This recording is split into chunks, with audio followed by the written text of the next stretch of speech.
ان الله لا يغفر ان يشرك به ويغفر ما دون ذلك لمن يشاء. چې شرک یو داسې عظیمه ګناه ده، داسې یو لویه ګناه ده چې د الله په دربار کې د هغې هیڅ قسمه څه معافي نشته. د هغې نه علاوه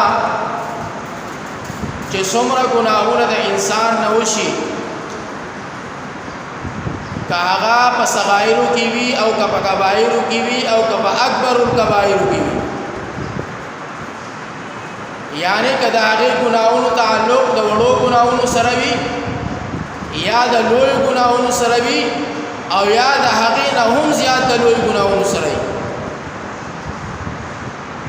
د شرک نه ما سوا هر څومره لویه عظیمه ګناه چې انسان وکړي، ځکه شرک یو داسې لویه عظیمه ګناه ده چې قرآن کریم فرقان حمید کې الله دې ته عظیم ویلي دي. او د دې نه علاوه انسان که هر څومره ګناه وکړي، الله غفور الرحیم دی، معاف کوونکی دی، مهربانه دی. او دې آیت کې الله فرمایي ما دون ذلک لمن یشاء، چا ته چې وغواړي هغه معاف کولی شي. د هغه نه څوک تپوس والی نشته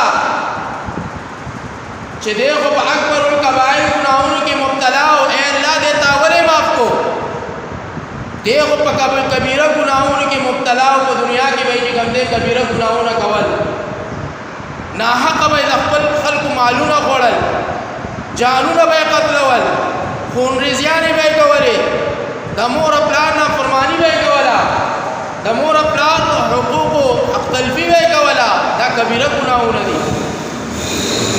یعنی د دې کبیره ګناهونو ارتکاب کوونکی و، لیکن ای الله نن د محشر په میدان کې تا دې ولې معاف کړو؟ یعنی دا تپوس والا هم څوک نشته. یغفر ما دون ذلک لمن یشاء، چا ته چې الله وغواړي هغه ګناه به ورته معاف کړي.